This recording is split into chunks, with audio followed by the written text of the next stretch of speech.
talk some NFL. Sure enough, though, as I had talked to James and I was kind of applying to jobs and doing stuff for my blog at the same time, and then I got started on work, the thought entered my mind, I should ask Steven to be on the show because of Auburn's recent decision to move on from Gus Malzahn, which we'll get into in a bit. And I was like, maybe another time. I got to work tonight. And sure enough, you texted me a couple hours later. Hey, when am I coming on the show? I was like, dude, get out of my head. So before we get into that, though, I want to talk some baseball with you real quick. You're my baseball guy. So big news over the weekend. The Cleveland Indians decided they were going to change their name. I want to know your thoughts. I'm not surprised that it's happened.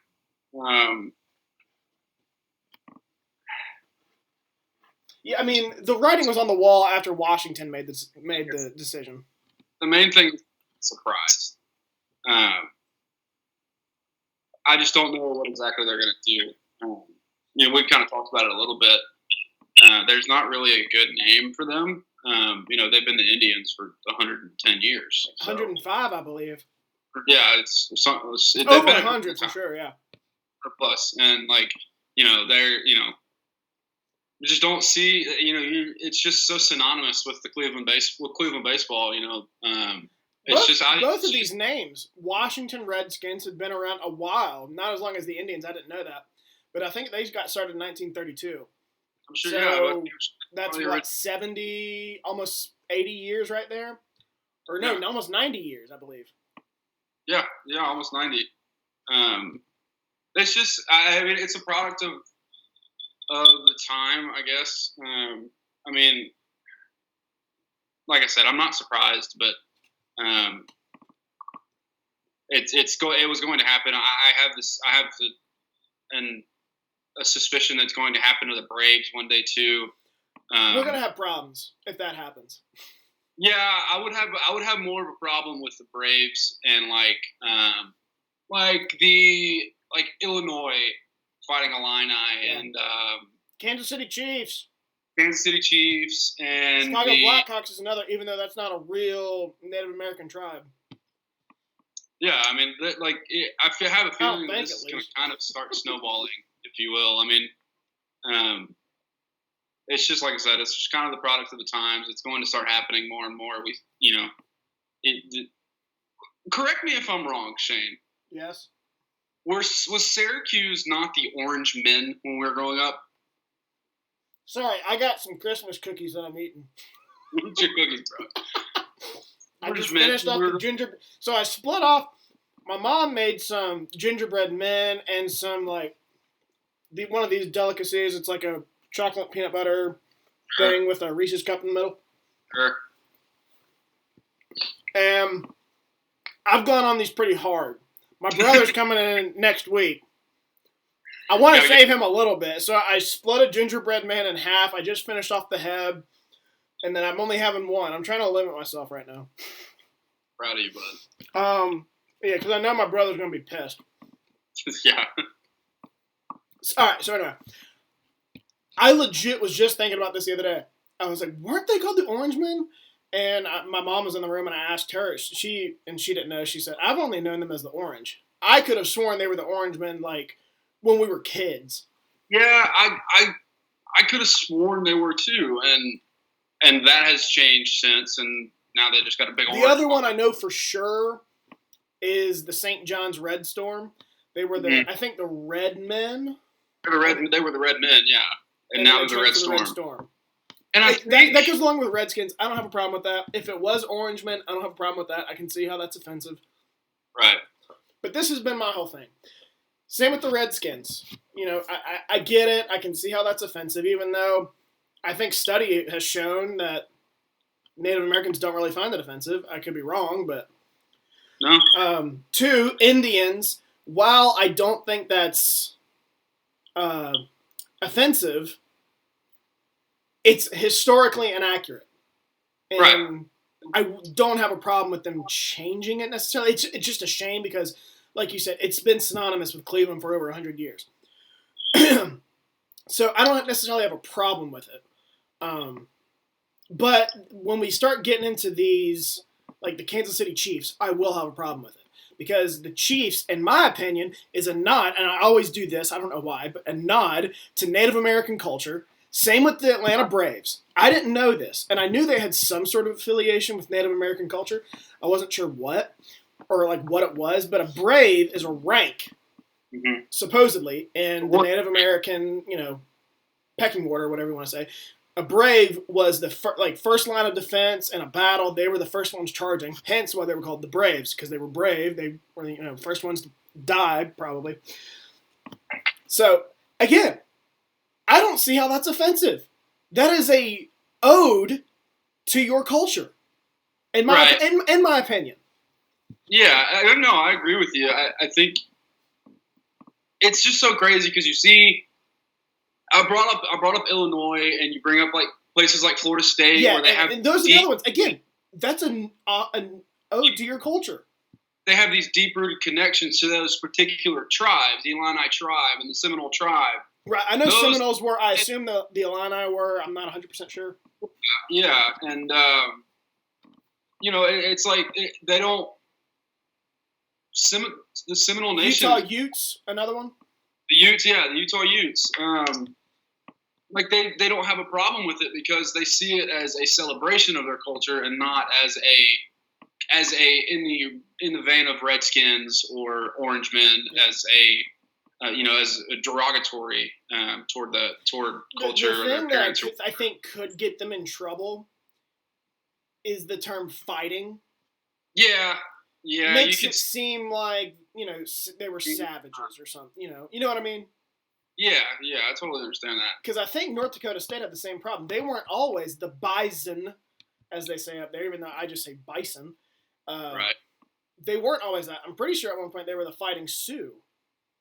I thought that was South Dakota State. Maybe they were. I don't know. I figured it was North Dakota State. Yeah. I think one of the schools, the main schools in one of the Dakotas, were the Fighting Sioux, and I think that's changed. Mm-hmm. I see, like, to bring it back. I see the issue that the Indians specifically have, like that one, like you said, historically. And I don't mean to interrupt you, but I also see how Chief Wahoo, even though the logo, in my opinion, is iconic. Right. I can see how it's offensive. He looked kind of goofy. He did look kind of goofy, and the same with the Braves have a logo that's like that they've done. That's not offensive though. It's the A and like the tomahawk. That's not offensive. Oh no, they've got an old. It's an old. Oh, do they? Okay. That's basically a Chief Wahoo in Braves colors.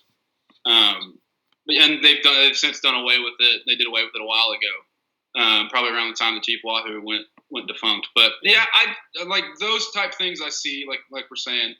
I don't know. It's just like we said, it felt inevitable. It was just kind of when the ball was going to drop, so to say.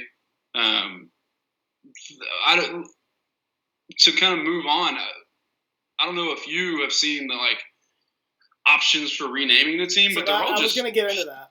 Horrible. Yeah, so I don't want to interrupt you, but the favorite right now, and I assume they're going to do it like Washington did, the Washington football team. Personally, I don't think that's a long-term answer. I do think they're going to find a team name. Personally, I think they're going to go with the Washington Warriors. I don't know if they have come out, because I did make this mistake on my blog. I had a blog post today about what Cleveland could call its team name, and I had a Native American suggestion that I didn't think was offensive, and we'll get into that in a bit, but I tagged one of my classmates from grad school in it, and she said they've apparently said they're not going to do anything Native American.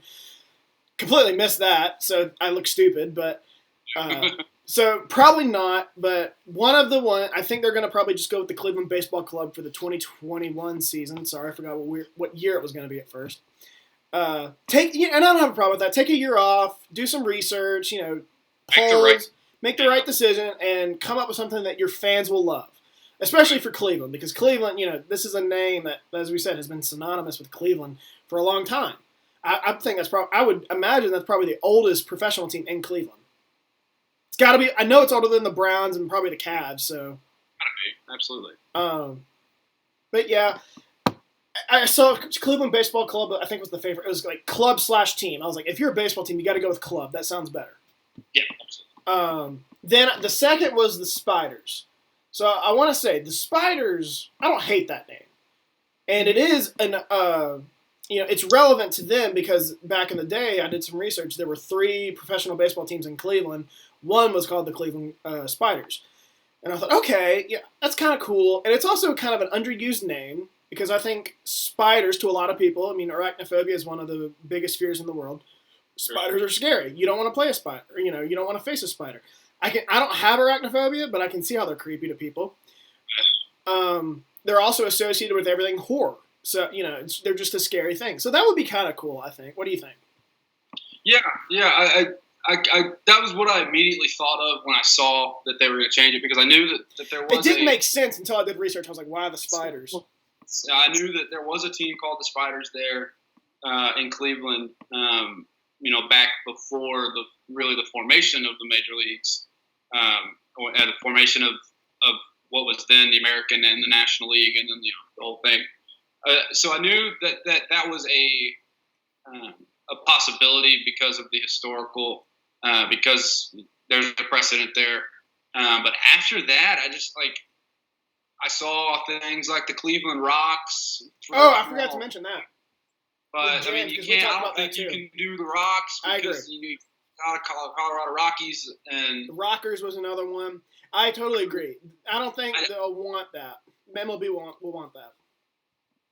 So I mean, I don't know. If they do want to pay homage to the Rock and Roll Hall of Fame, I think there are ways to get around that, though. Like musicians, guitarists, the Notes, even. I'm just spitballing here. There's one of the most creative team names I've ever seen is actually Minor League Baseball, which, as we've said, has some of the best and most creative team names out there. The Nashville Sounds. Country Music Hall of Fame. Country music is synonymous with Nashville, so the AAA team is called the Nashville Sounds. I love that name. If Cleveland, I don't know if they can get away with that, but if Cleveland is the Cleveland Sounds, I'd love that. Yeah. I mean, Louisville, Kentucky's minor league baseball team is called the Louisville Bats. I mean, and they play in Louisville Slugger Stadium.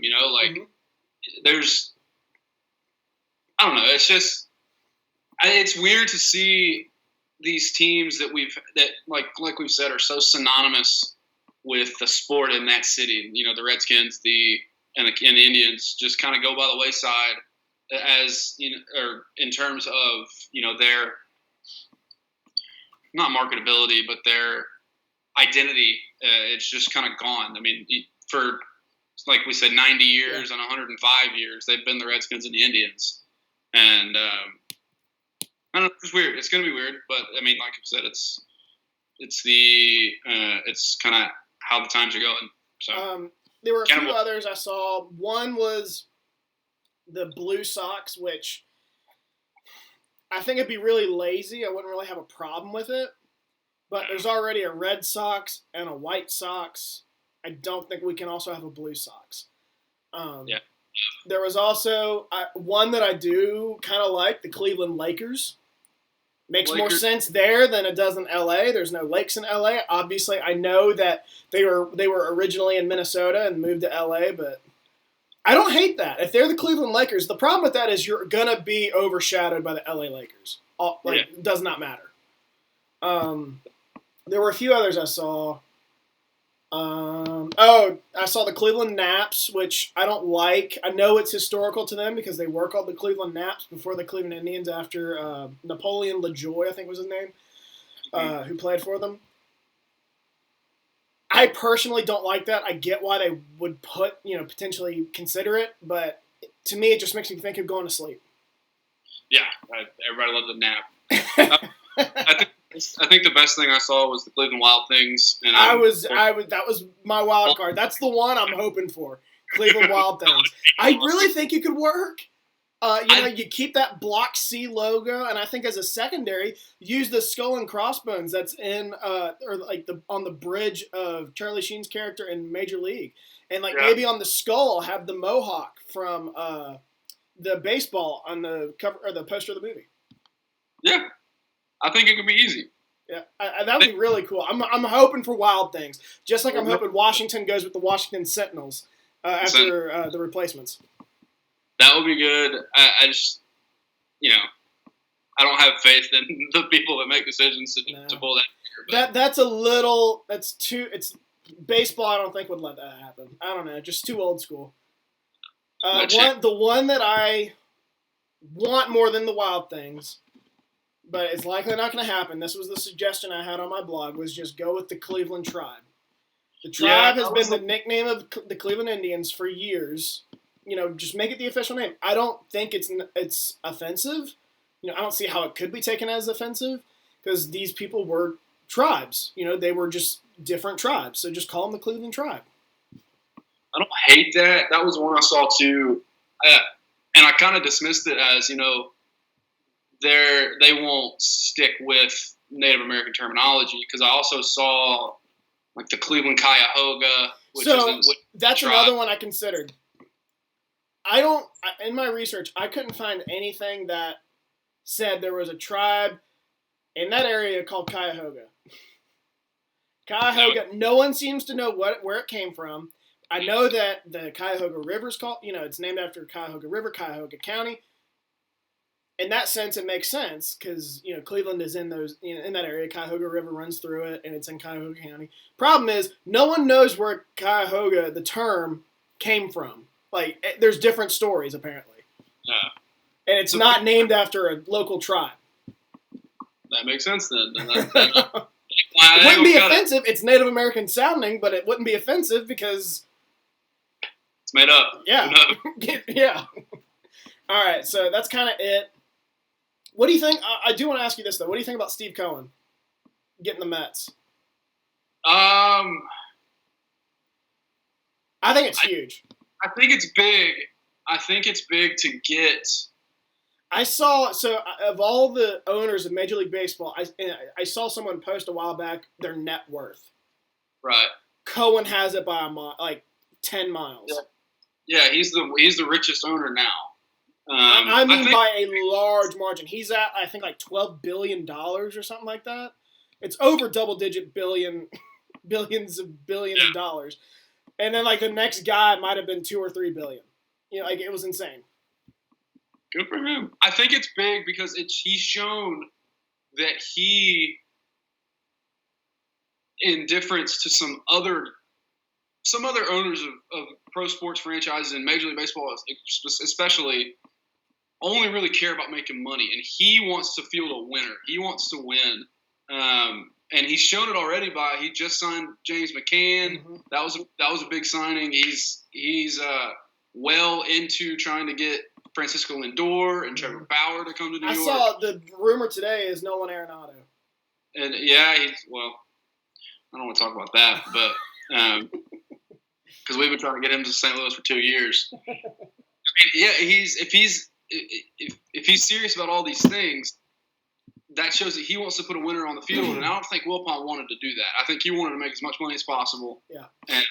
And he didn't care if they won or lost. But I think Wilpon, he doesn't care about – he's got enough money for 10 generations. He doesn't care about making money anymore. He wants to win a championship. Yeah. And I think that the best owners in sports, you look at the Hunts in Kansas City, you look at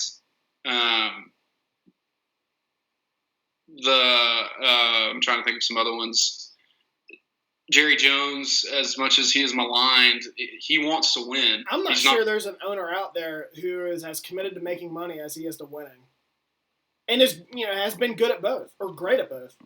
Yeah, it's just I've always kind of felt like if you have an owner, and the Cardinals are kind of in the boat right now where our owners are worried about money more than they're worried about fielding a good team and I could talk about this for a while, but I just think if you field a good team, you're going to make money.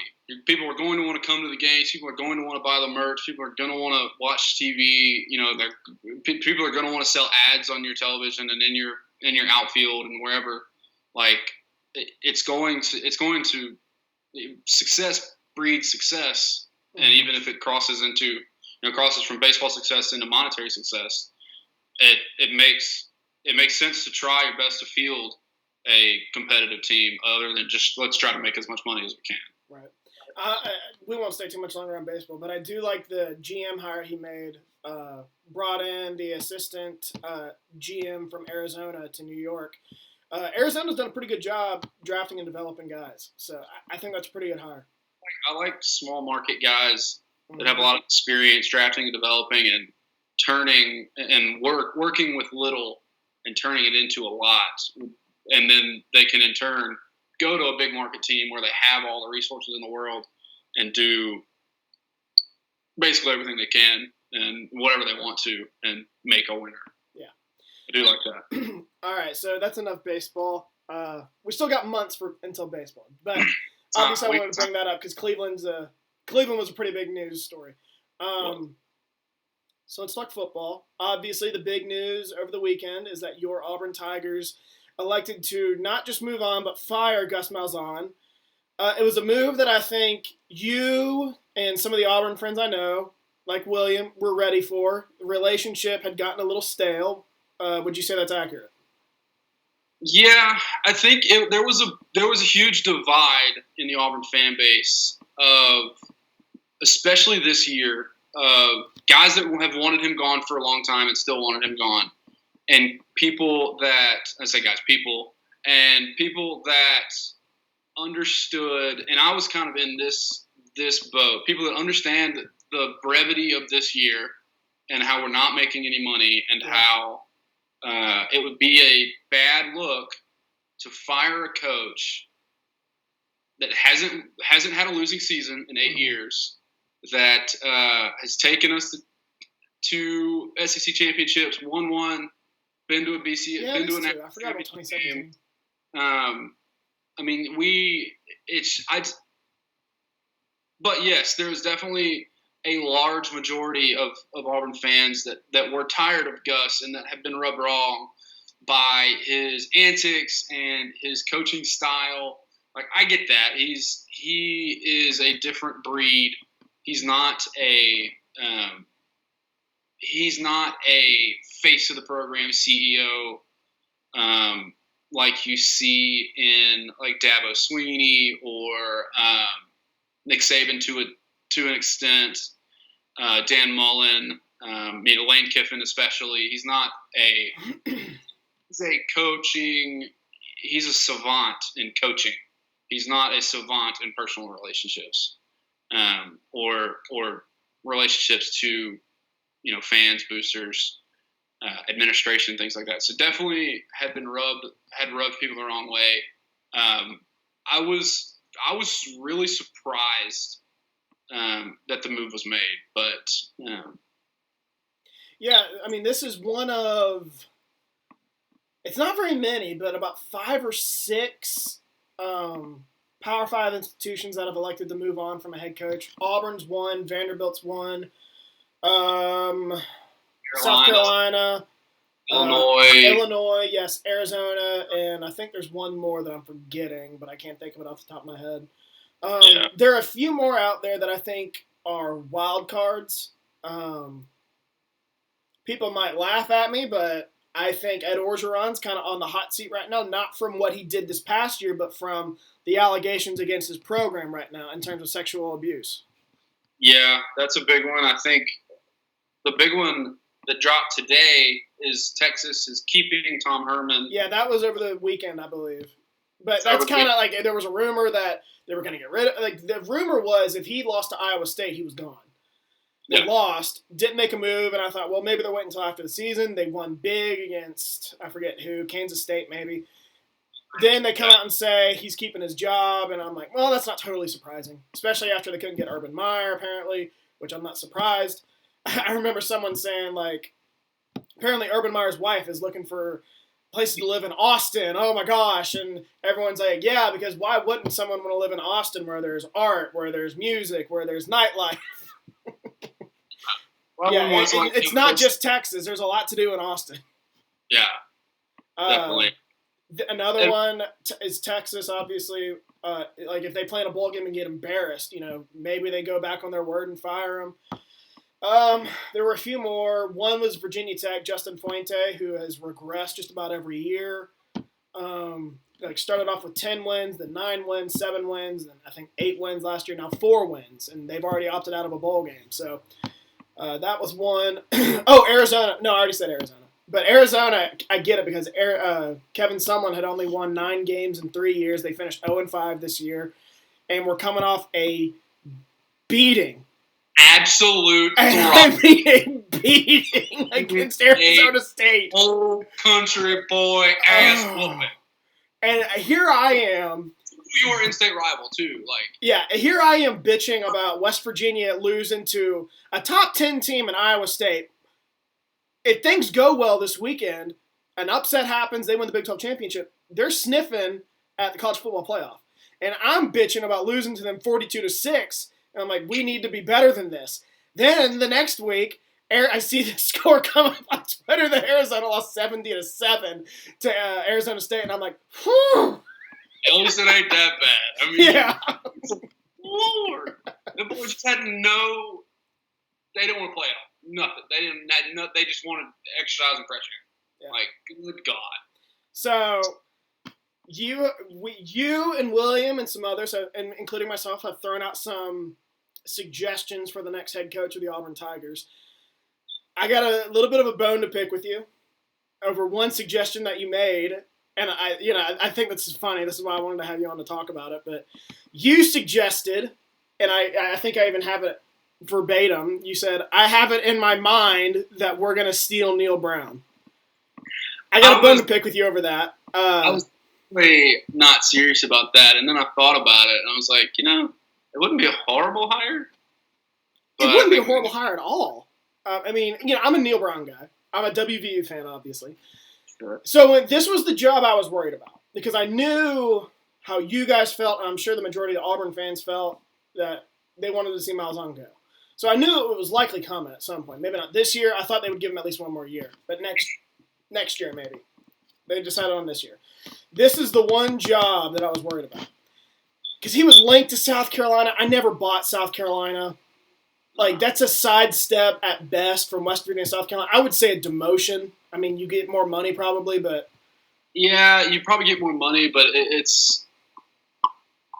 Here's my point with South Carolina. You're, at best, the 4th team in that division, not conference, division. You're going to always be behind Florida, Georgia, and I'd argue Tennessee. Yeah. In terms of, like, national attention. Yes, definitely. Yeah, not in terms of... can you be better, necessarily in the standings, but national attention, you're easily 4th. South Carolina is perennially 5th in that division right. behind Missouri. I think Missouri is, as a program, has better standing than South Carolina. In the last 20 years, yeah, or I don't know, both Pinkel and Spurrier obviously had success, but take those two guys out. Missouri hasn't fielded a very good football program outside of Gary Pinkel. Steve Spurrier hasn't fielded a very good program South Carolina hasn't fielded a very good program outside of the Steve Spurrier years. So that's true. I just didn't see it there. He wasn't going to go to Vanderbilt, Illinois, Arizona. Like, he ain't going there. Auburn is the one job. I don't think he'll go there, and I don't think Auburn will make a move for him because of the reason. Because you made that text, and you were like, I have it in my mind we're going to steal Neil Brown. And I thought, and I said, I admit it, I'm worried about that job. And then William responded with, ew, no. And I was like, this, and I maybe even pointed out, this is why Auburn won't hire him. Because Auburn, and I don't want to shit on Auburn, but Auburn fan base's problem is that it wants to be Alabama so badly. It wants to be what Nick Saban has at Alabama. Problem is, it's likely not going to be. Not right now, at least. And the fan base can't get over that. So Malzahn did good things with the program. He also did mediocre things. They want someone better, and I think Auburn can do better than Gus Malzahn. But Neil Brown right now is not as sexy, I'll admit, than when he left Troy. He left Troy. He had won, outside of his first year, he had won 10 games, 11 games, and 10 games in 3 years. So that was, I think, 35 or 31 wins.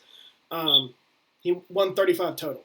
Since then, though, he's won 5 games and 5 games at West Virginia. Has a losing record at West Virginia. I think it's 10-11 right now. Some of that can be chalked up to when he got here, the cupboard was bare, and I mean bare, from Dana Holgorsen. So I think you got to throw that out. This is really his first year, and you got to factor in COVID. If he plays a full 12-game schedule, West Virginia is probably 7-5, because our out-of-conference games were Florida State and Maryland.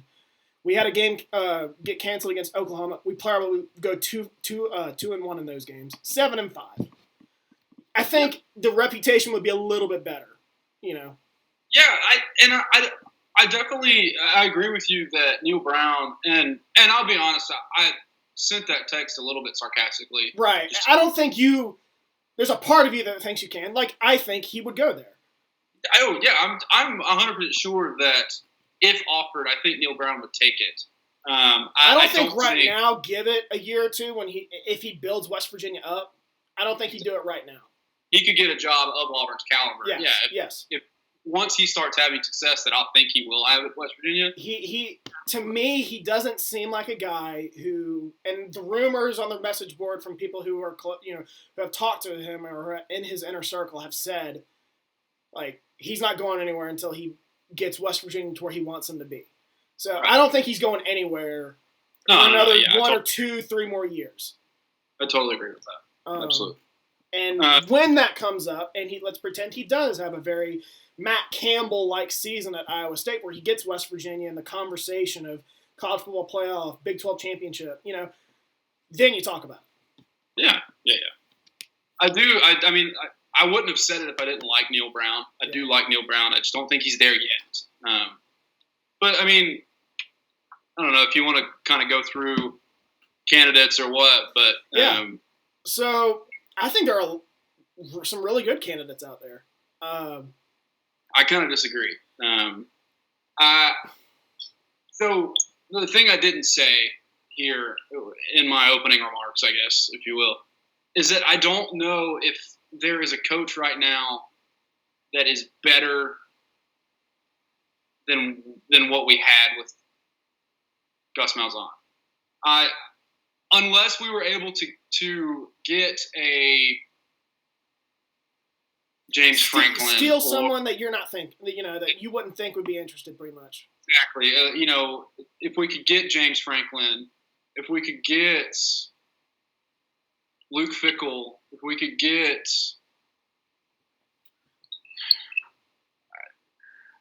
Lincoln Riley, that type of coach, I don't think that they're coming to Auburn right now, especially if they're having success. The two of the three you just mentioned, I don't think would.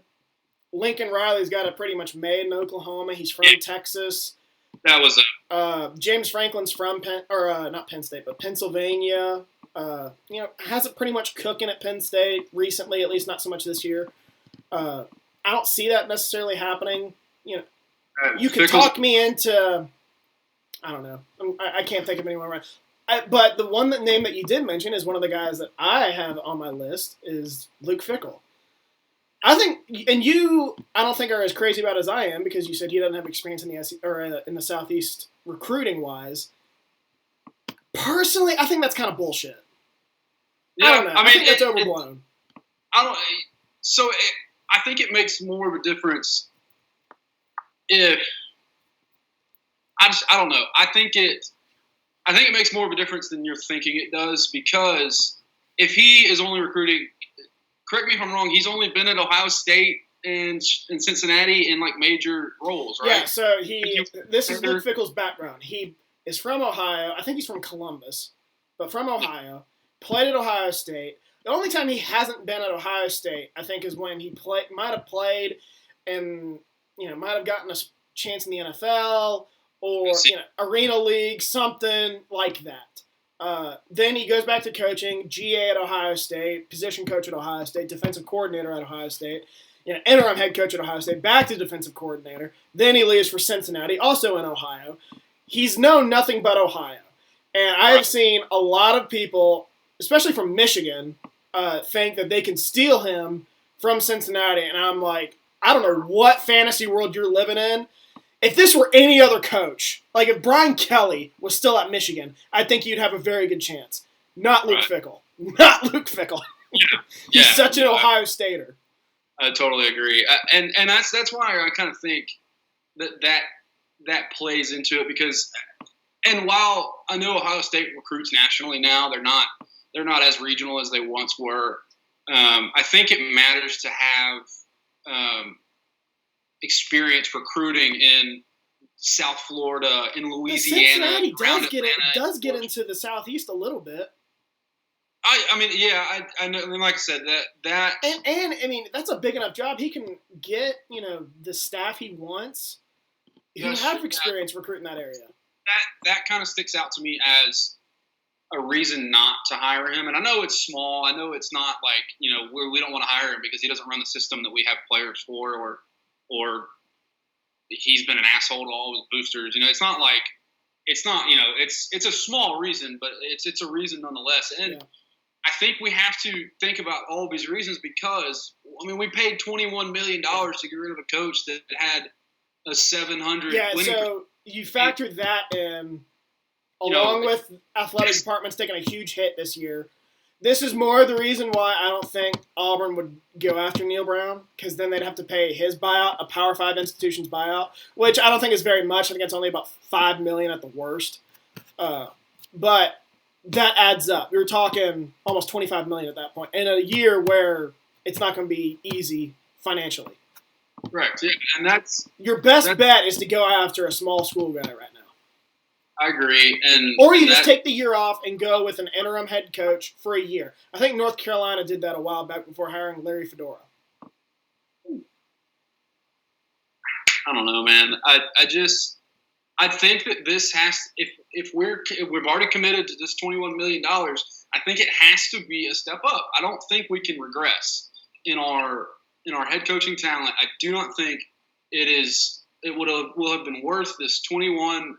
Once you factor in staff buyouts, $23.5 million to regress as a coaching staff. I think that you have to make a hire that is either on par or better than Coach Malzahn. And there's just not a lot out there that I think are better than him. There are a few I think that we personally. I think Fickell is. I would agree Fickell is. Matt Campbell. I don't think he's a good fit. I don't think Matt Campbell was a good fit either. He's another Midwest guy. But you look at the success he's having at Iowa State, and I've even had to recant because I've always thought Matt Campbell was the fakest coach in the NCAA football right now. But I can't deny it anymore. Dude's good. He is great. He's a great coach. I would love to. He's the reason why, because there's already, and I'm go back to WVU, but he is the reason why I want to beg WVU fans to hang in there, because there are some that are already sick of Neil Brown. Yeah. I don't know why everyone knew last year was going to be bad. It takes I guess because this year, because he had almost immediate success at Troy, went from 4 wins to 10 wins, then 11, then 10.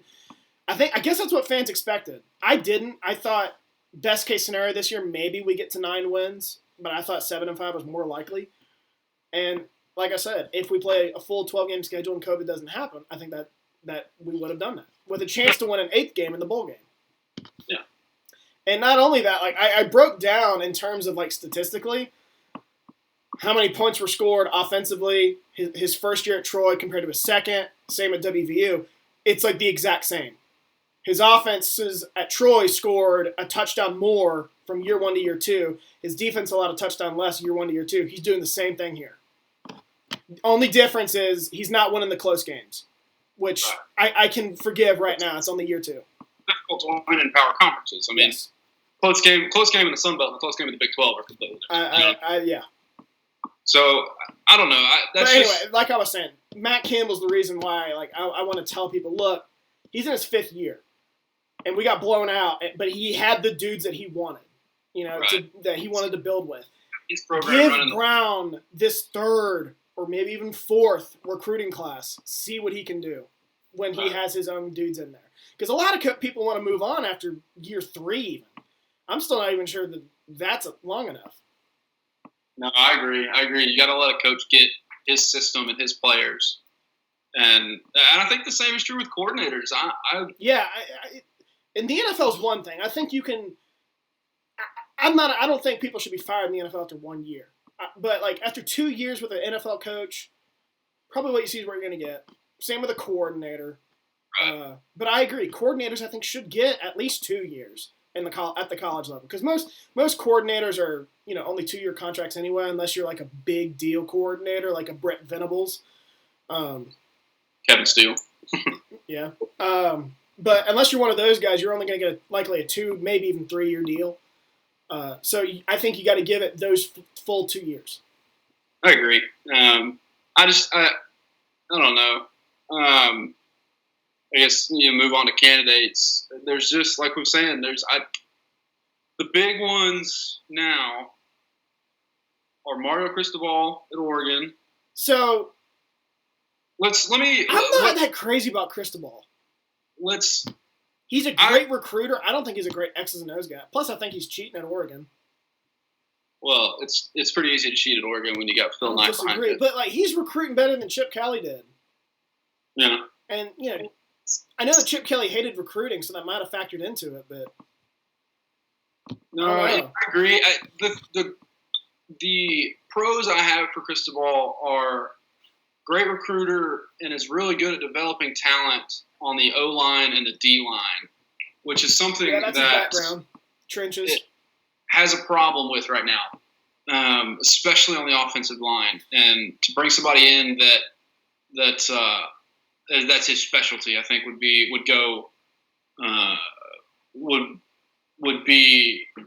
incredibly helpful for the future of the program. We can always get skill guys, quarterbacks, receivers, running backs, corners, safeties. Those guys are always available.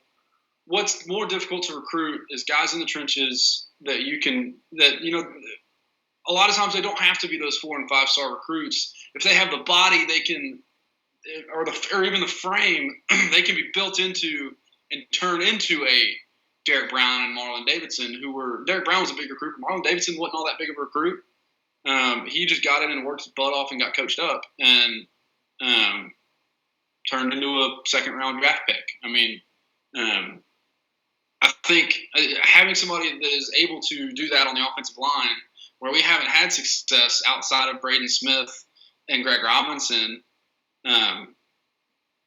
it's just it would go a long way toward getting Auburn to that elite level that we want to be at, where we're competing. I agree with what you're saying, because I think where Alabama has a clear advantage, because I think Auburn can go toe-to-toe with them at just about every position, maybe outside quarterback right now, but the other two positions are O-line, D-line. Alabama's got a factory right now of offensive line, defensive line prospects. There's always a dude drafted in the first round out of Alabama at those positions, sometimes two.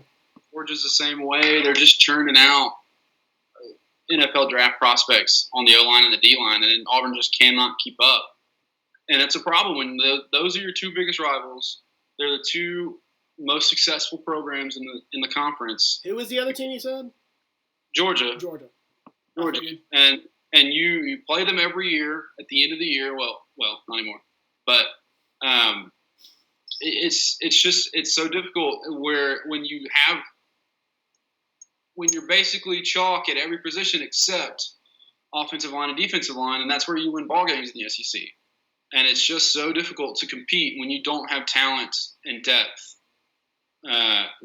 like the other team does at key positions like offensive line and defensive line. So I think Cristobal would be a good choice for that reason. Yeah, and I don't think it'd be a horrible hire.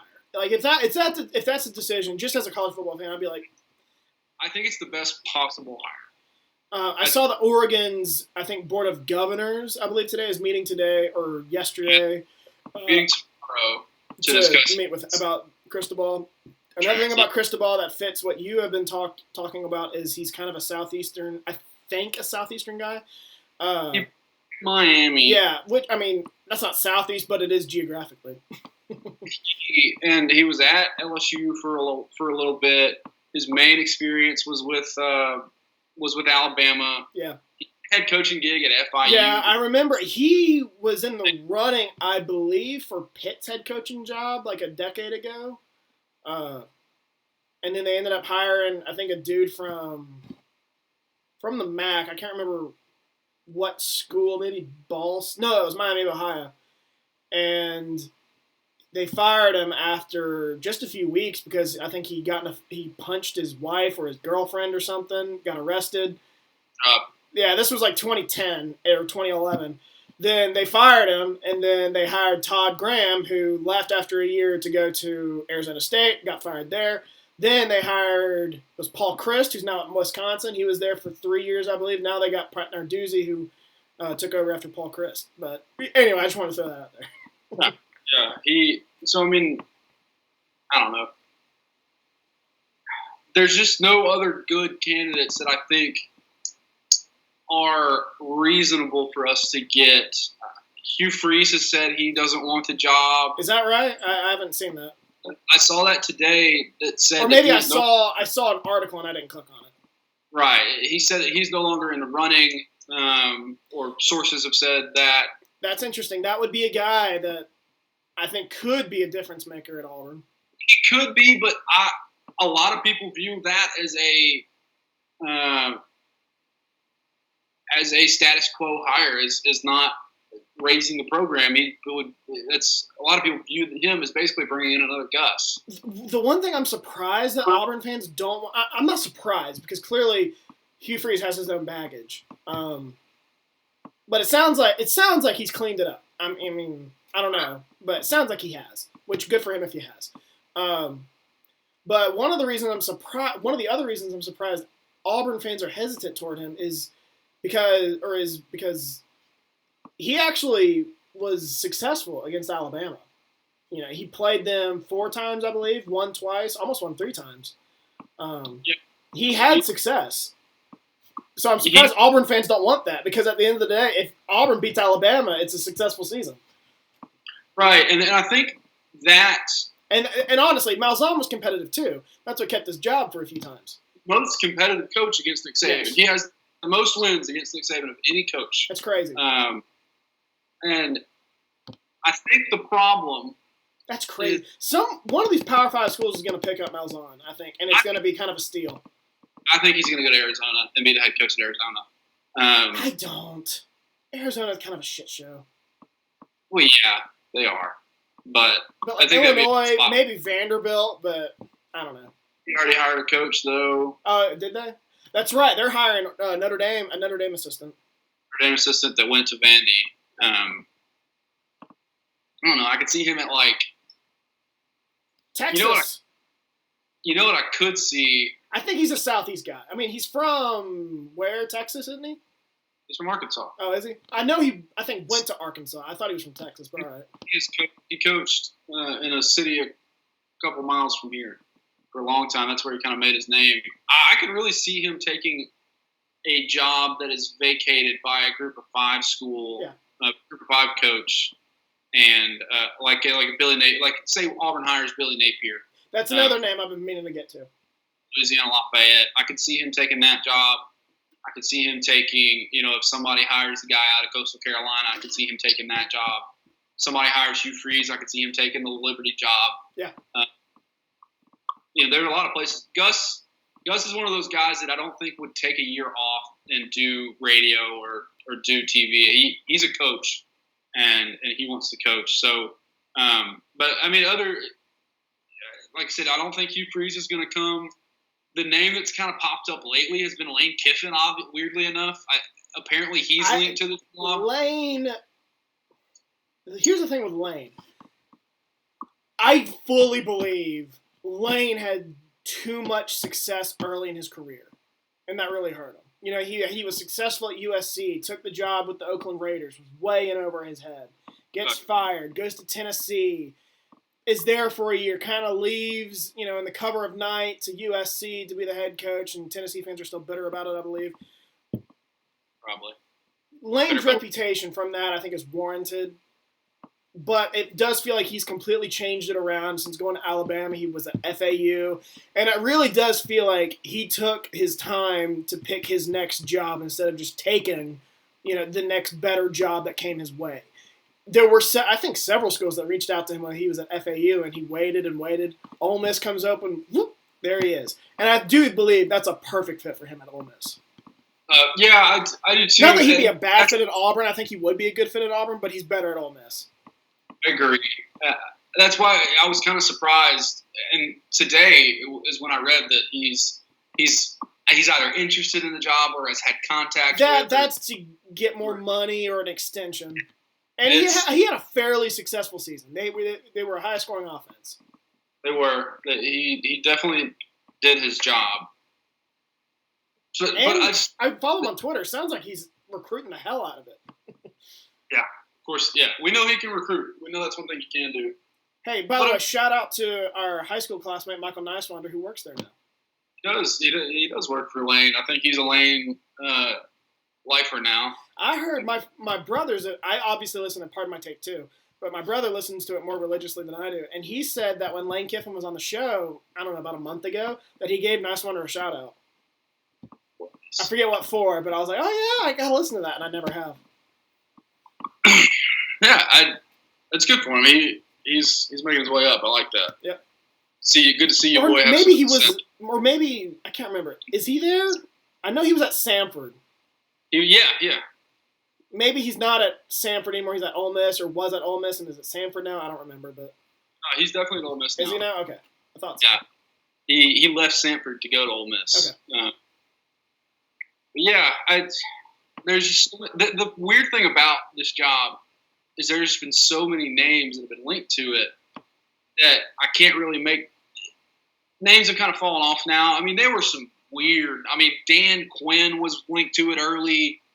Bill O'Brien was linked to it early. Oh, Dan Quinn. I'm like, why am I blanking? Who is Dan Quinn?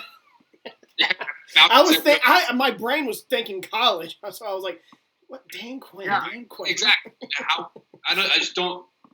Dan Quinn and Bill O'Brien traded DeAndre Hopkins. Like, why would we want him in Auburn? Yeah, I know Bill O'Brien was fairly successful at college at Penn State, but that doesn't make a ton of sense. Dan Quinn doesn't make a ton of sense. No. This is a very tricky job, in my opinion, because while it's a very attractive job, I think, the fan base that comes with it. I remember when Gene Chizik got the job. No one liked that hire. I guess in hindsight, it ended up working out. He won a national title, but he was gone in 4 years because he had a losing season. Gene kind of stumbled into. Yeah. That's a great way to phrase it, because I never thought Gene Chizik was that great. But clearly, I think Malzahn was the brains of the operation. Oh, and you had Cam Newton. Yeah, Cam Newton definitely didn't hurt things. It's just, like you said, the job is so demanding because... It's very similar, I'll say this, to the Michigan job. I think Michigan's an attractive job, just like I think Auburn is. The fan base, though, the expectations are so incredibly high from the Michigan fan base and the Auburn fan base because their arch rivals are having incredible success. Ohio State is in the playoff just about every year. Alabama just about is in the playoff every year.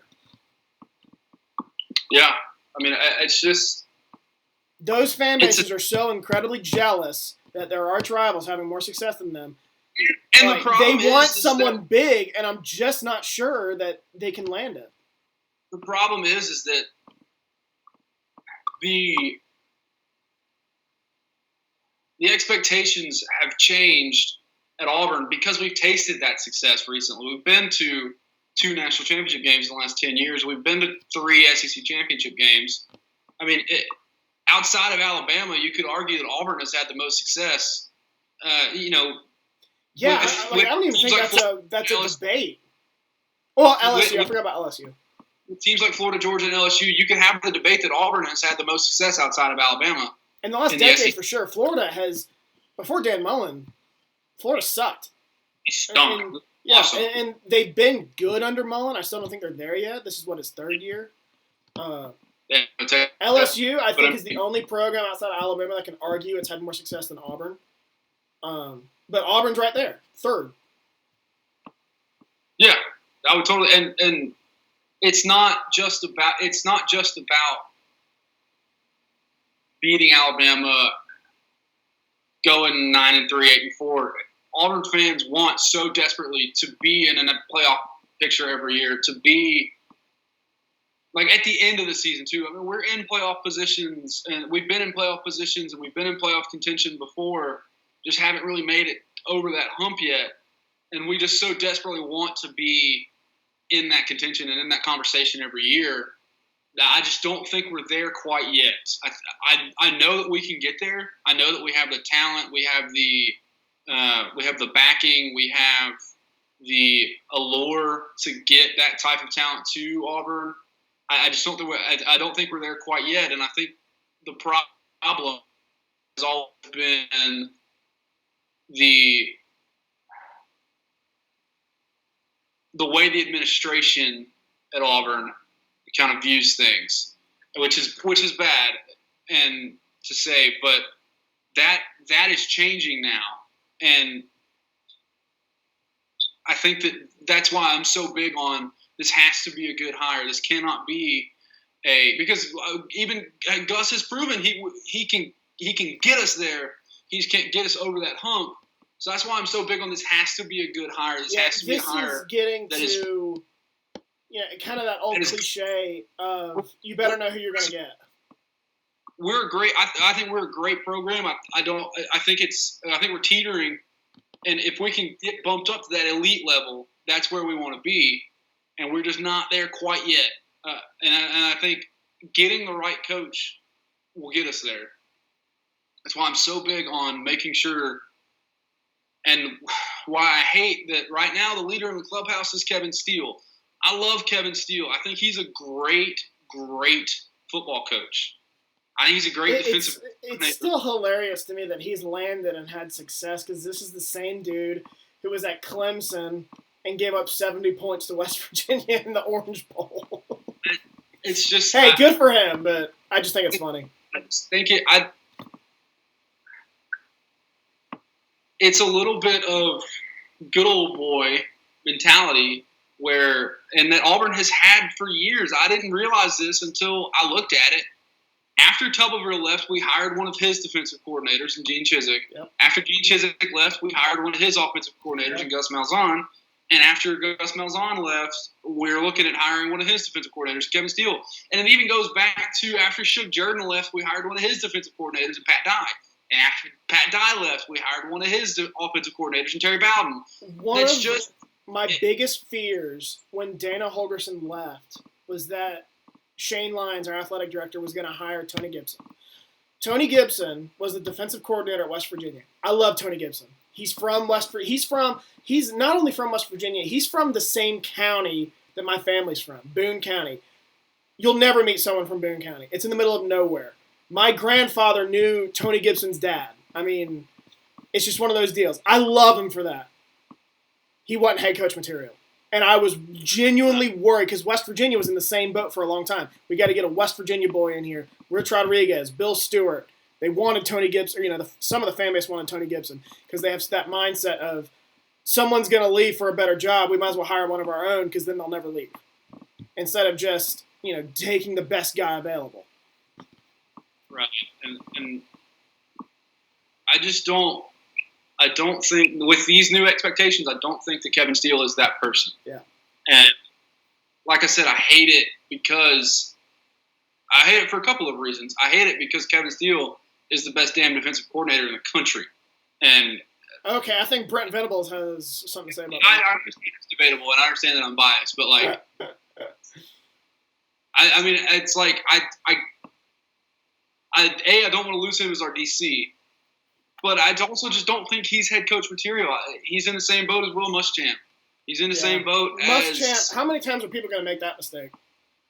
I think someone's going to hire him again. Maybe not a Power 5 school, but someone's going to hire him again. I'm sure somebody will, and I'm sure it won't go well. I didn't think he was. I mean, I guess he was impressive at Texas. They always had some pretty good defenses there. But he goes to Florida. Outside of 1 year, he really wasn't that successful. I don't know what the hell South Carolina was thinking. Yeah, then same thing. Like they're at best fourth or fifth in the SEC East every year. I'm surprised it honestly took this long, and I am surprised also that they did it during COVID.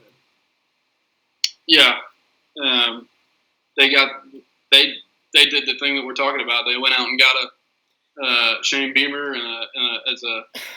What do you think of that? So let's get into some of these other candidates, I guess, for these other jobs. But what do you think of Beamer? If I'm an SEC coach, that doesn't worry me. No, he didn't scare me at all. Not even a little bit. And I will say this about Beamer, and I don't think it's necessarily a home run hire. I saw someone try to argue that it was. But the one thing I will say for him, he has clearly people think highly of him because he's worked for some very prominent head coaches. Lincoln Riley, Kirby Smart, I think Phil Fulmer. You have to count his dad, but I would argue nepotism played a part in that. So clearly, though, people think highly of him. Either that or his daddy is hooking him up with these jobs, which is also possible. I saw that the big push at South Carolina was from former players that just desperately wanted Shane Beamer to be the head coach. And I don't get that. I know he's from South Carolina, but other than he did work for Spurrier, I think, for a year, or some years, but I don't get that hire. I don't know. Like I said, it doesn't scare me at all. I'm not scared of playing South Carolina. We lost to them this year because Bo Nix threw 3 interceptions, but that just doesn't scare me. I'm not scared of South Carolina. Like I'm not scared of playing. I felt the same way when Texas hired Charlie Strong. This was back when or still West Virginia's in the Big 12, but before they hired Tom Herman, they hired Charlie Strong from Louisville, and I remember shrugging. I'm like, this doesn't scare me. No. And Charlie Strong wasn't good. He was out in 3 years. Don't get up. He was living a life in Tampa. Well, he went to South Florida and then couldn't get it done there. I actually thought that would be a good fit for him. Smaller jobs, lesser expectations, but he went there. He got fired, but he was there for 2 or 3 years. Well, South Florida ended up hiring the offensive coordinator from Clemson, one of their longtime assistants under Dabo. He's not South Florida. I do remember that. Who he also hired Pat White to be an assistant. So right on, Pat White. I love you. Pat White. Love me some Pat White. From Mobile. From Mobile, Daphne High School. I hate Daphne, but he is from. I'll never forget it. Watching him in state championships against Hoover at least once, maybe twice. Running all over the damn place, just scampering. And I remember watching the game, and my dad was like, we're recruiting that guy, right? I was like, okay. This was, I was 10 years old, I think, 11, and I'm like, I don't give a shit. I don't follow recruiting now. It's almost all I do. I couldn't. I was glued to my phone today trying to get recruiting news. Yeah, me too. I don't know. It's a weird carousel season. Like it's just. I'm not. So I was thinking of some other jobs while you were talking. One of the big wild cards that I forgot was Michigan. Yeah. Harbaugh could be out any day now. I'm. It's after signing day. I do think some of these schools are waiting until were waiting until signing day was done. I'm honestly surprised Auburn didn't wait. I'm surprised. The only, I guess, good news about it is right now we're the best job available. Yes. By far. Mile. Yeah, by mile. By a long way, which means I feel like we get the pick of the litter. We can hire whatever coach we want, and we don't have to fight with anybody to hire a coach. I'm scared that Michigan is going to fire Jim Harbaugh, and we're going to have to fight with Michigan for whoever we want. Could happen. They might be waiting for the bowl game. That's the one thing that is giving me pause. I'm really, really hating this is that we're currently the best job. I still think Auburn's the better choice than Michigan. If I'm a coach, I'm going to Auburn before Michigan. Yeah. Michigan, while I think you can win at Michigan and be in the playoff, you should be in the playoff, not maybe on a yearly basis, but every 2, 3, 5 years or something. Because that's, like I said, that's a fan base like Auburn. The expectations are too high. Same thing at Texas. The expectations, I think, are too high. They're jealous that Oklahoma and Ohio State and Alabama are having such great seasons, and that's what they want. And yeah, and I'm still kind of a Jim Harbaugh defender. I can't defend him this year. I'm not a Tom Herman guy. I do think he's kind of an idiot, very arrogant idiot. So I think they probably should move on from Tom Herman. What's that? A rich, arrogant idiot. Yeah. The real rich. The Arizona job is interesting. That you mentioned Malzahn. I don't think he'd go there because he's such a Southeast guy. And I think once you're a Southeast guy, you never really want to leave that territory, unless you just have to. But Arizona's not a job I would leave for. If you were an assistant and got a head coaching gig, yeah, that's a job I'd leave for. But if I'm a head coach, former SEC head coach, I'm not going to Arizona. Now, I will say that's a job that might be good for him. That's a fan base that has very low expectations right now. And a program that has had some success, I would reckon, but not great overall success. That was the argument I saw where it was like... It's like less miles to Kansas.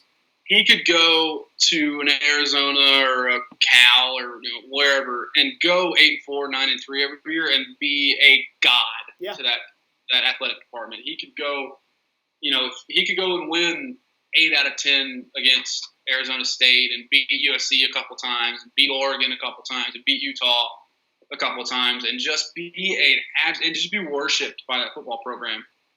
Because they haven't had the level of success that Auburn has had and lost. Or, they haven't had the level of success that these other – he doesn't have that type of expectation, have that type of level of success. And because I do think wherever he goes, he'll be successful as he was at Auburn or more successful.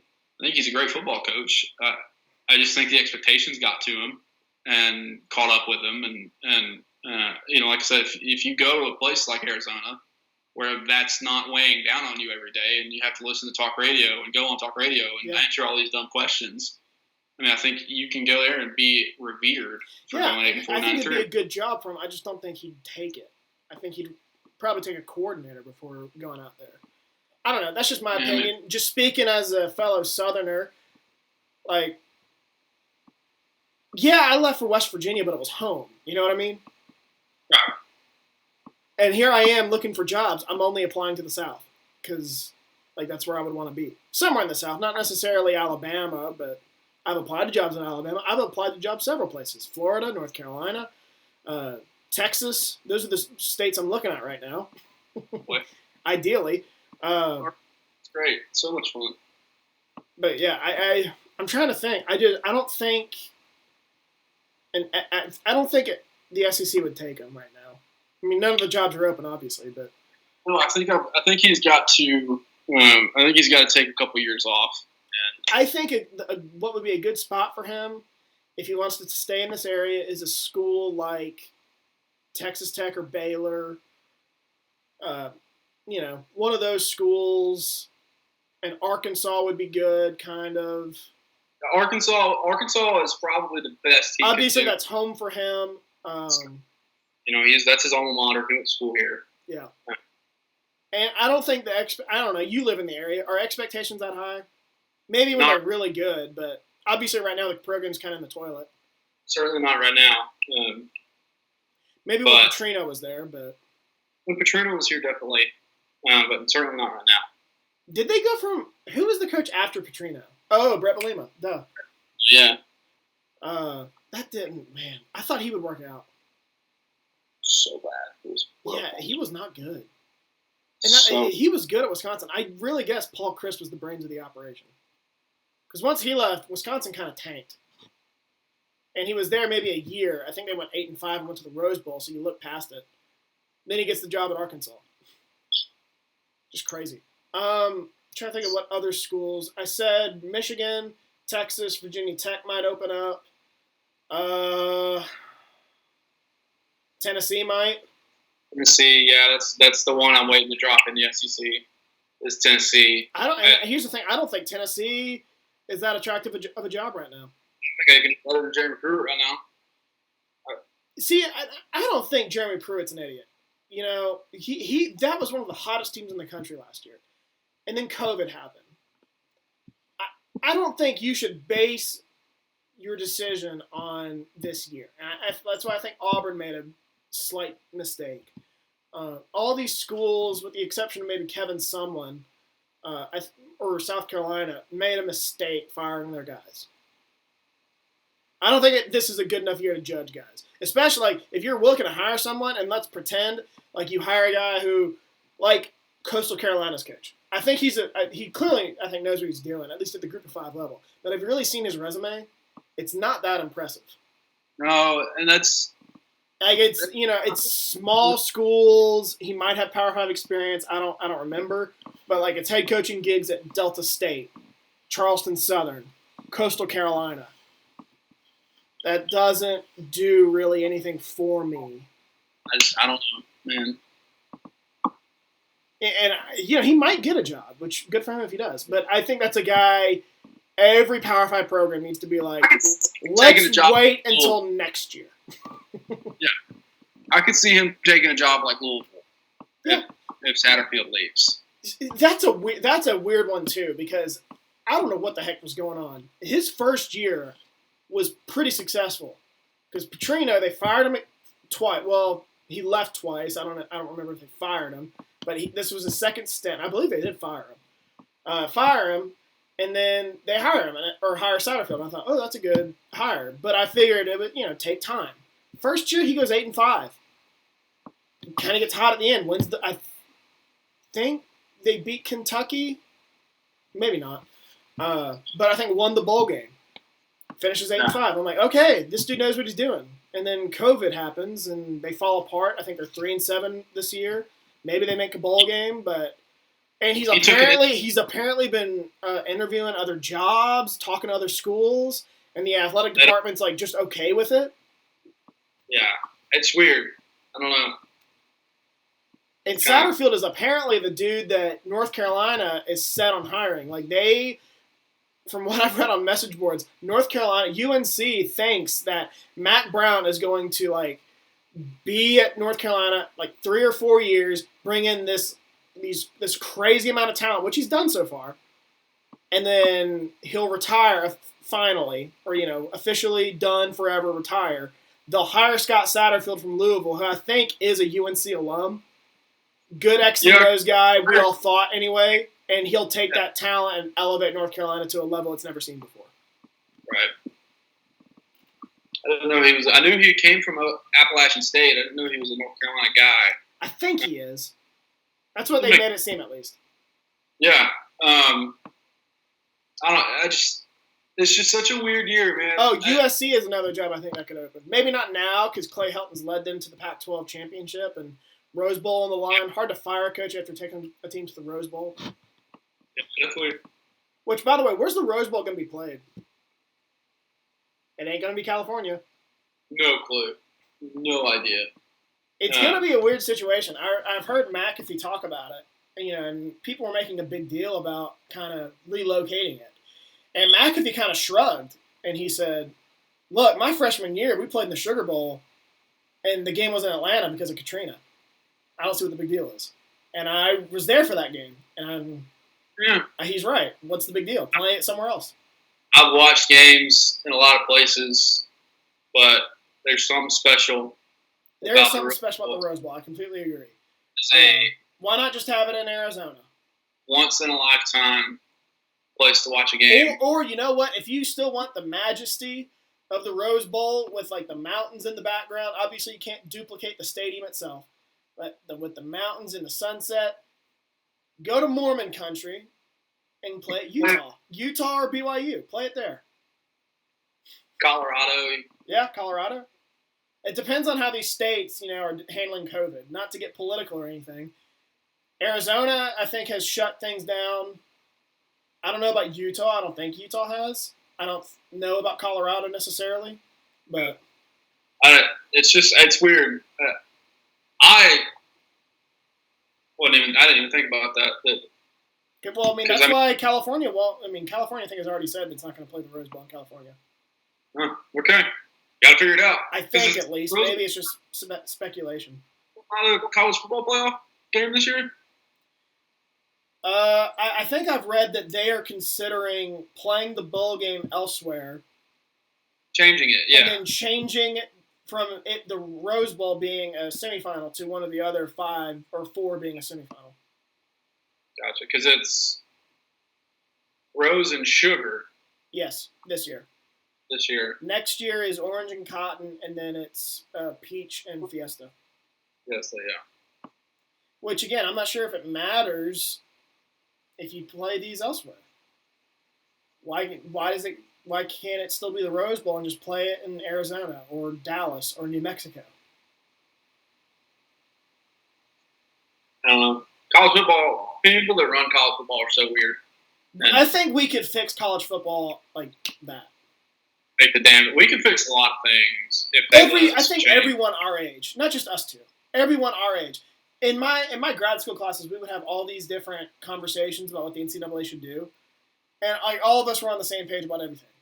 We were like, make one-time transfers immediately eligible. Why do they have to sit out? 2-time, then I think you could penalize them. But why does the NCAA not control the college football playoff? Which I'm not sure it ever will, but why does it not? Just a hold up. But name, image, and likeness was a big one before it officially happened. We were like, why not just let them make money off it?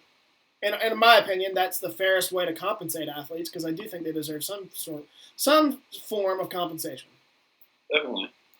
And I think name, image, likeness is the big one. And you're going to have those old school people like, well, that's not going to make everyone happy in the locker room. You got to be over that real quick. You're going to be in jobs where that dude doesn't work as hard as you, shows up to work late, but he makes more money than you because he's been there longer or something. Yeah.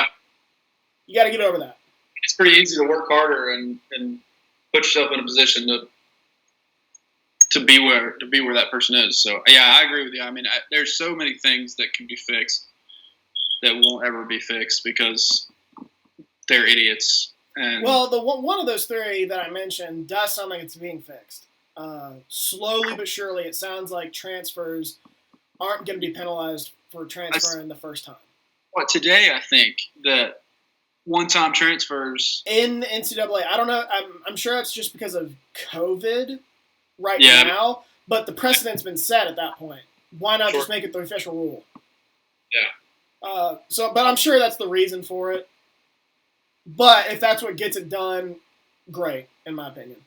I've always thought that rule was kind of stupid. And I get, you signed your letter of intent, but there are situations you go to a school, this ain't what I expected it to be. I was lied to. I was hoodwinked, bamboozled, any other word you want to come up with, cheated. And I don't see a problem with him electing to leave. Second time, though, I do think you should be penalized. Yeah, you can't pull what was it, Tate Martell?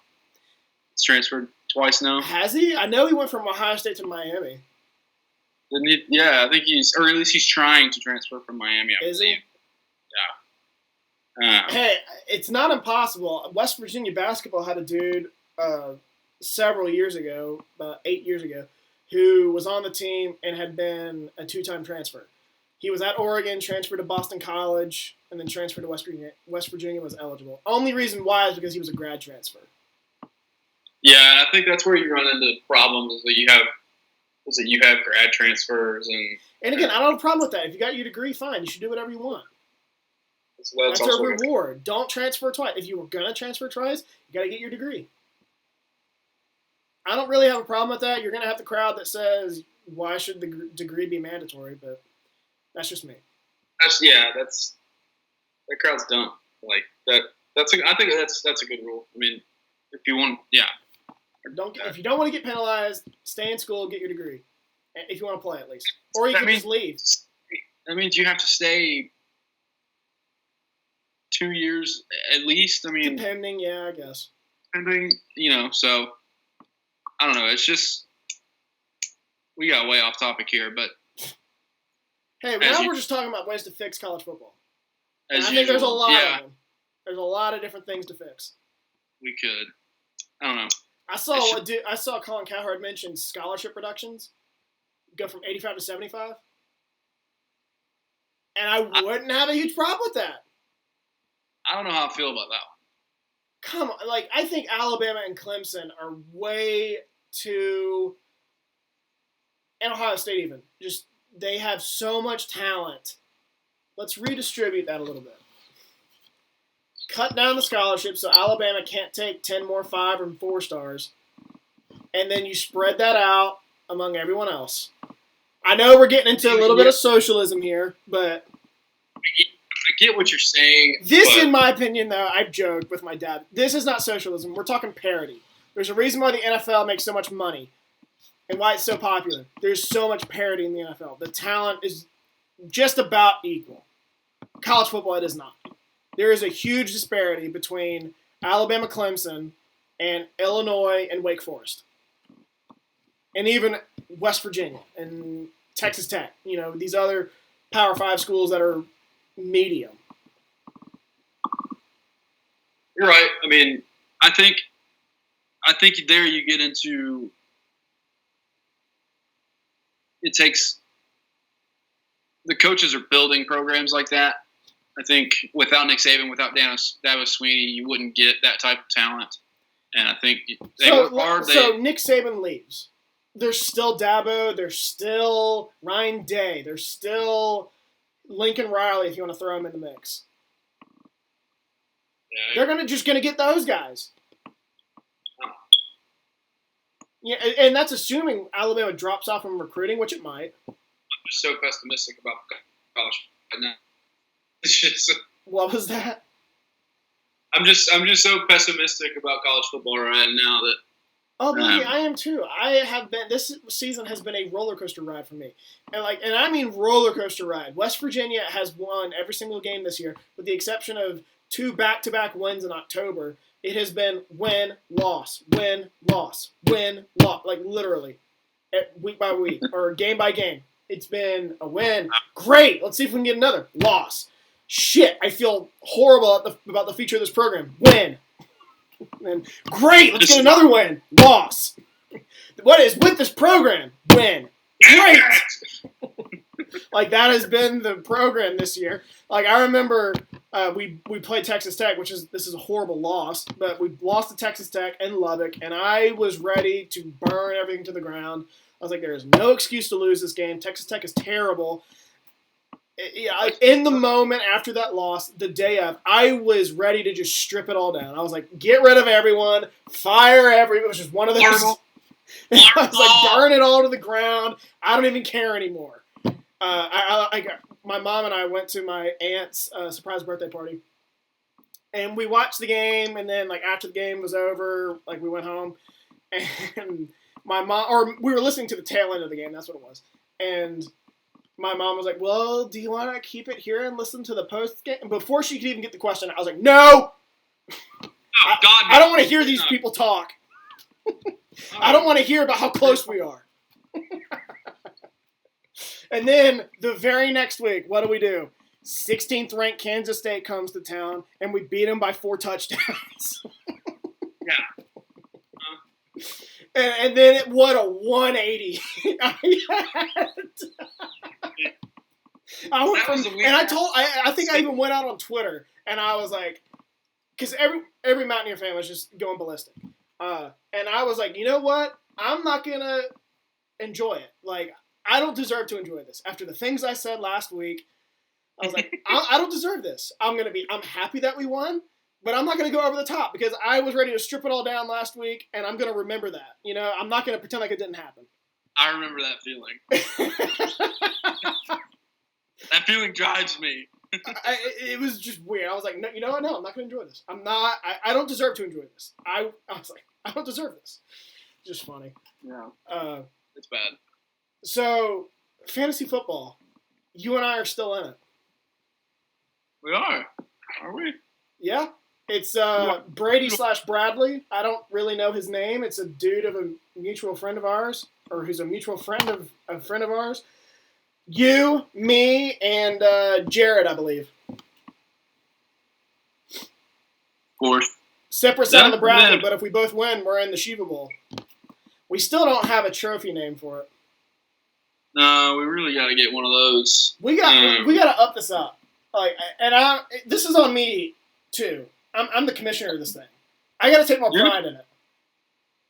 You gotta get this thing rolling, man. Hey, I have wanted to make this a money league. I've tried to make this a money league. Y'all don't respond. I'm in too many money leagues as it is. That's my problem. Well, you're gonna have to make a decision. I guess I will, won't I? Hey, if it's for trophy, fine. I can live with playing for a trophy, I suppose. But I think it's interesting. We did fantasy football. Yeah, we did. I guess I broke the rules. No, I didn't. Because at the time I was interning with. Reason why I bring that up, I was interning with West Virginia football, and they, because of NCAA rules, they don't let you partake in gambling. So I couldn't do fantasy. I thought I couldn't do fantasy football. I thought I couldn't do March Madness. I did. No one's gonna watch this. I did do a bowl pick'em for money. Didn't win, but no one's gonna watch this. But yeah, they did let me do fantasy football and March Madness. Well, yeah, March Madness wasn't played, but they would have. But because it wasn't any money, they let me play. Perfect. We got to do something other than bragging rights. I got to take more pride in being commissioner. Yeah, you do. I agree. Figure it out. I've tried to get a trophy. Trophies, I mean, I don't have a ton of money right now. I'm trying to get a job. When I get a job, I'll try to get some money for a trophy. Maybe I'll spend some of my own money to get a trophy. Not something too crazy. I saw one I liked a while back. I debated buying it. Like this was years ago. It was like a Lombardi replica, about a foot tall. Only $75. I was like, okay, that'd be kind of cool, and never got around to it. We need to make it money. I think it'd be cool. We need to make it money and trophy. Yeah. Ooh. Yikes. It doesn't even have to be a lot. Just $10 or $20. Yeah, you can afford. How many leagues are you in?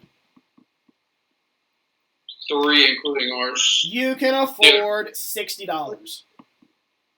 No, but the problem is the other 2 are. One's 50. No, I'm in 4. One's 50. 2 are 50, and one's 25. Shit. So we gotta. I'm in 3. Ours is the one. This was supposed to be a group of people from high school, and we've broken that rule. The precedent's been set that we can invite anyone we want, even though it was supposed to be just from high school. Like that was supposed to be the requirement. No girls though. What's that? No girls though. No. That was hilarious. When Taylor pitched that, it's always Taylor that wants. Hey, if we need a 10th, I can get so and so. Like that's how we got Brandon. That's how we got Dusty. That's how we got Bradley or Brady, whatever his name is. It's how we got Hunter for a year, even though he didn't do anything. And then this year, we're like, we need a 10th. Or we might need a 10th. He goes, I can get Bridget, his wife, in the league. And William was like, fuck, no! Adam. This is a man's league. This is a man's league. We're not. Are we sexist? Are we sexist for that? I think it's misogynistic. Is it? Is your wife there? She's doing a final. Never mind. Don't bother her then. She'll be alright. Anything else? Have you played much of Valhalla? Yeah, I mean, I've been playing it. I just got, obviously, Call of Duty came out. I haven't played Valhalla in about a month. I haven't played it in like a week. I think I'm just going to start over. I forget what I was even doing. Yeah, I had to start over. My freaking game glitched. Oh, yeah, that's right. What happened there? I had to start over. I had to completely start over. That's so weird. I've now Has it happened? Like, did you look it up? Has it happened to other people? I think so. Yeah, it had. When I looked it up, it had. That's so strange. Fun though. I like it. Well, how far are you? Any idea? I'm at like 160. Power level's like 160. I was at like 27. Level 27. and I lost track of time. I think I ended up buying Cold War. I played that, and then I know those Call of Duty games aren't that long, so then I was like, I'll just finish this. Problem was, I played it like once a week, so it was like a level a week, and there's 8 or 9 levels, or maybe it was 2 levels a night, and then now all of a sudden it's a month. Yeah. And I've been trying to read more. Reading is good. What did you say? You did Spider-Man though, right? I used to do Spider-Man, not Miles Morales. I haven't done that yet. I'm saving that for when I buy a PS5. That was the one that just came out, right? Yeah. Avengers is the one you're thinking of. That's another one I need to finish. And Ghost of Tsushima. I did Avengers. How was that? It was a lot of fun. I liked it. How long is it? The farthest I've gotten is when you go to Utah, which is only like level 2. Yeah. It took me like solid 2-3 weeks of playing every night. Really? To okay. Finish. So I heard it was a short campaign, but Call of Duty I assume was much shorter. Yeah. I'm one of the few people that prefer the campaign on Call of Duty. I finished Call of Duty in a weekend, the campaign. Yeah. It was not long. It was about 8 levels. Yeah. It was easy. Which one did yours end with? I didn't know it was different endings until you told me. Mine was the same one where the guy got shot on the cliff. Where you shoot each other? Spoiler alert. Sorry, spoiler alert. Yeah, spoilers. Yeah, that was the way mine ended. Okay. Mine was the same. Have you watched the other endings?